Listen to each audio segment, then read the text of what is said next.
सभी को नमस्कार। मैं डॉक्टर अनिल योगी ओम स्टर्लिंग ग्लोबल यूनिवर्सिटी के school of yoga and naturopathy से बात कर रहा हूं। और आज मैं आपके लिए लेकर आया हूं एक ऐसा विषय जिससे भारत ही नहीं पूरा विश्व पीड़ित है उस विषय से। और विषय क्या है, वो दो लाइन है गाने की, वो आप सुनिएगा और सुन के ही आप समझ जाएंगे कि मैं विषय क्यों लेकर आया हूं और इसके पीछे आज ही मैं वीडियो क्यों बनाने जा रहा हूं। आइए सुनते हैं। लोग कहते हैं मैं शराबी हूँ। लोग कहते हैं मैं शराबी हूँ।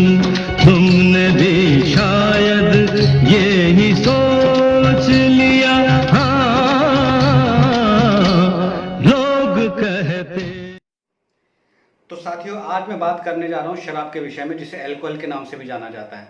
आज हम जानेंगे कि ऐसा क्या है इस शराब में कि लॉकडाउन के कड़े नियम के बावजूद भी लोग जो है बिना अपने स्वास्थ्य की परवाह किए शराब की दुकानों की ओर खींचे जा रहे हैं। आखिर क्या है शराब में जो बिना गर्मी धूप यहाँ तक कि पुलिस के डंडों की परवाह किए बगैर भी शराब की दुकानों के सामने भीड़ लगाकर बैठे हुए हैं। आइए साथियों, आज हम जानने की कोशिश करते हैं कि शराब, या जिसे हम अल्कोहल के नाम से जानते हैं, कि पीने से हमारे मन मस्तिष्क में ऐसा क्या होता है कि शराब के अनेक नुकसान होने के बावजूद भी व्यक्ति खुद को इससे दूर नहीं रख पाता है। क्यों वह अपनी मेहनत की कमाई को इस शराब पर उड़ाने में संकोच नहीं करता है।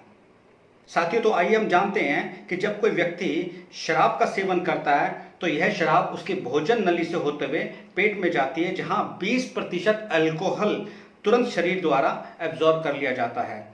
बाकी 80% जो है छोटी आंत में चला जाता है। एब्जॉर्ब किया हुआ यह 20% अल्कोहल पूरे शरीर में सेंट्रल नर्वस सिस्टम और ब्रेन में पहुंचता है, जिसके कारण व्यक्ति मात्र एक पैक लगाते ही हल्का महसूस करने लग जाता है, तनाव मुक्त महसूस करने लग जाता है। अल्कोहल पहले नर्व सेल पर अपना प्रभाव डालता है, जिसके कारण व्यक्ति के मस्तिष्क कार्य प्रणाली सुस्त व धीमी होने लगती है। इसी कारण अल्कोहल की थोड़ी सी मात्रा व्यक्ति के emotions, judgement, balance, memory, speech and anger level पर अपना प्रभाव दिखाने लगती है।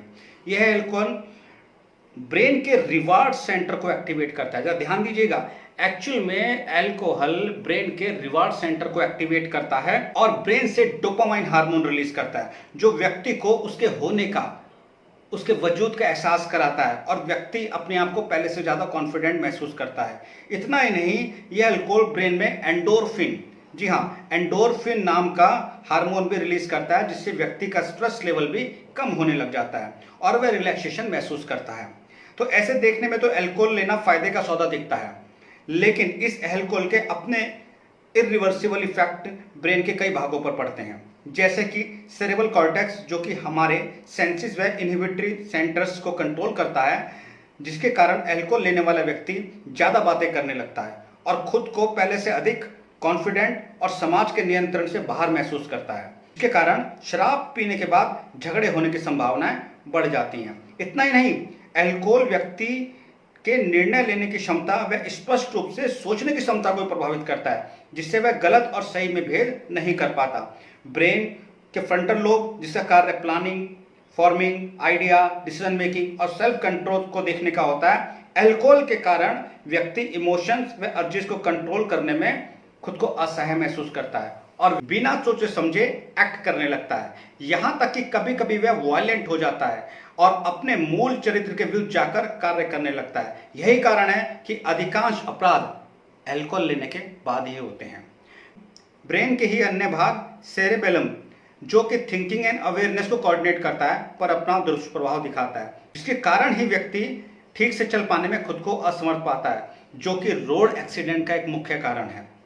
ब्रेन के एक अन्य पार्ट हिप्पोकैम्पस, जहां स्मृति का निर्माण होता है, यह अल्कोहल हिप्पोकैम्पस तक पहुंचता है, तब व्यक्ति चीजों और घटनाओं को याद नहीं रख पाता, जिससे अगले दिन वह उन पिछली रातों को याद नहीं कर पाता, पिछली घटनाओं को याद नहीं कर पाता कि उसने पिछले रात को क्या किया, क्यों झगड़ा किया और क्या कहा।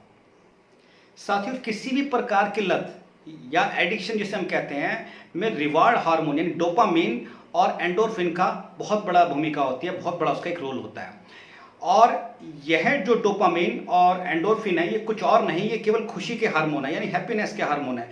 यदि हम इनको प्राकृतिक तरीके से अपने ब्रेन में रिलीज करना या ब्रेन में एक्टिवेट करना हम सीख जाएं, तो हम जहां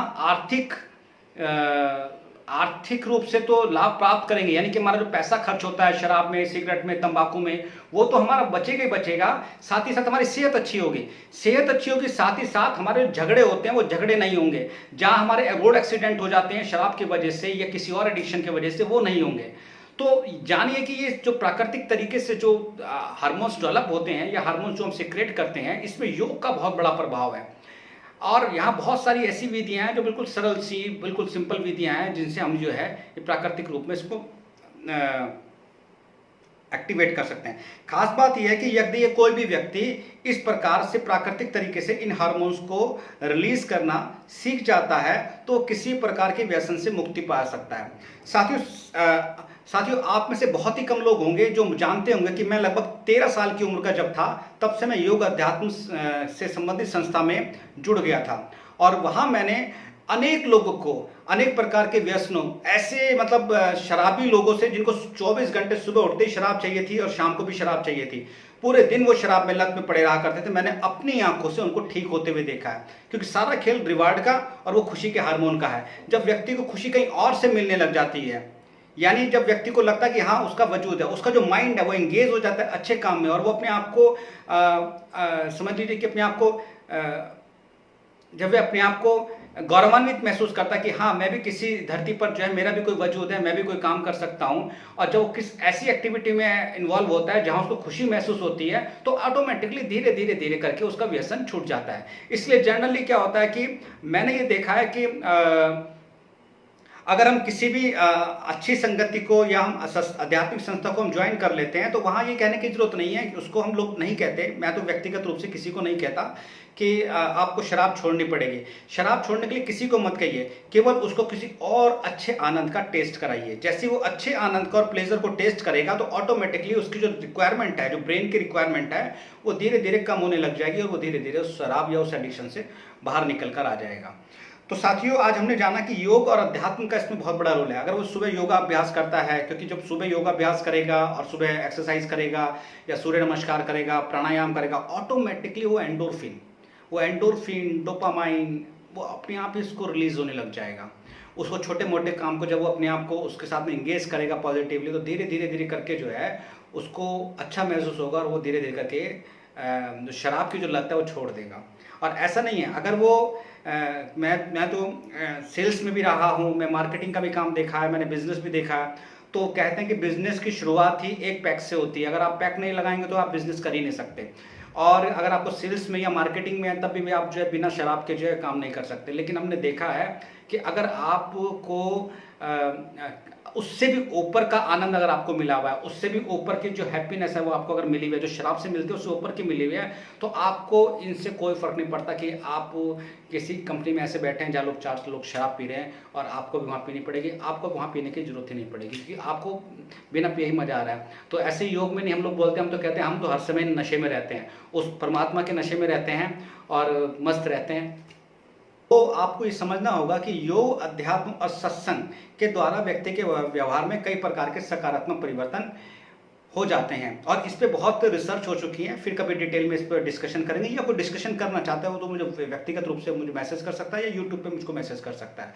तो घबराइए मत, अगर किसी को एडिक्शन है तो उसको बार बार उसको टीस मत कीजिए। कोशिश कीजिए कि वहाँ हम क्या सकारात्मक कर सकते हैं, वहाँ हमको कैसे अपने उस व्यक्ति को धीरे धीरे धीरे एक अच्छी राह पर उसको हम लगा सकते हैं, क्योंकि हर चीज़ में एक समय तो लगता ही। तो साथियों, आज आपने जाना कि कैसे शराब जो है ब्रेन के अंदर क्या अपनी एक्टिविटी करती है, और इसीलिए व्यक्ति जो है दुकान पर खींचा चला जाता है, जबकि ये हार्मोन हम फ्री में ही प्राप्त कर सकते हैं। तो इसी के साथ मैं आपको सभी को धन्यवाद देता हूँ। आपने अपना कीमती समय दिया है, बहुत बहुत धन्यवाद। और हमारे चैनल को सब्सक्राइब कीजिएगा, और इसके अलावा जो है कोई भी अगर कोई क्वेश्चन है तो ज़रूर उनसे पूछिएगा।